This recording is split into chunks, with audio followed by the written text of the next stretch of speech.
এতদিনকার 15, 16, 18 বছরের একটা জঞ্জাল, সেই জঞ্জাল থেকে বেরিয়ে এসে কাজ শুরু করেছেন একজন ব্যক্তি যিনি নিজে নির্বাসিত ছিলেন 18 বছর। আমরা অবশ্যই নিন্দা জানাই যে সমস্ত জায়গাগুলোতে আপনার দু একটা ঘটনা ঘটেছে, এটা নিন্দনীয় এবং এটা অবশ্যই আইন শৃঙ্খলা রক্ষা বাহিনী নিরপেক্ষভাবে তদন্ত করে তার বিরুদ্ধে ব্যবস্থা গ্রহণ করবে, এটাও আমরা মনে করি। একটা জিনিস আমাদের মনে রাখতে হবে, এতদিনকার 15, 16, 18 বছরের একটা জঞ্জাল, সেই জঞ্জাল থেকে বেরিয়ে এসে কাজ শুরু করেছেন একজন ব্যক্তি যিনি নিজে নির্বাসিত ছিলেন 18 বছর। 18 বছর পরে ফিরে এসে কিন্তু তিনি দেখেন প্রত্যেকটা জিনিস একটু পজিটিভ জিনিস দিয়ে শুরু করেছেন। তিনি বলেছেন নেমে এসেই কিন্তু তিনি সেই প্রথম যে তার জনসভা বা যে একটা রিসেপশন করার যে লোকজন গিয়েছিল সেখানে কিন্তু তিনি কোনো দলের কথা বলেননি, তিনি তখন কিন্তু বলছেন রাষ্ট্র গঠন করবার কথা। আই হ্যাভ এ প্ল্যান, একটা পরিকল্পনা আছে, আমি পরিকল্পনা নিয়ে এসেছি, আমরা আপনাদের সাথে কাজ করতে, সেটাই কিন্তু শুরু করেছেন। ইতিমধ্যে যে সমস্ত কমিটমেন্ট তিনি করেছিলেন আপনার জনগণের কাছে, সেই কমিটিগুলোর যদি কাজ শুরু করেছেন, এগুলো অত্যন্ত ইতিবাচক কাজ, সাধারণ মানুষের কাছে চলে যাওয়ার কাজ।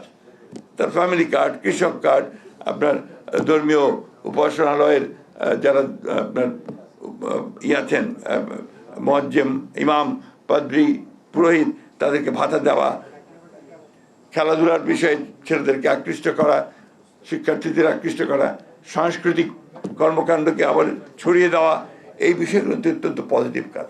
খাল খনন কর্মসূচি, কৃষকদের তিনি ঋণ মৌকুব করে দিয়েছেন, 10,000 টাকার মতো কৃষি ঋণ মৌকুব করে দিয়েছেন প্রথম দিয়ে ফার্স্ট ক্যাবিনেট মিটিংয়ে।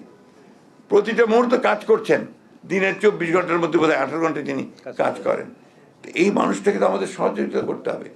আমরা যদি এখন শুধুমাত্র নেগেটিভ কথা বলে তাকে আরও পেছনে ঠেলে দেওয়ার চেষ্টা করি, তাহলে কিন্তু গণতন্ত্রকে আমরা সেভাবে প্রাতিষ্ঠানিক রূপ দিতে সক্ষম হব না।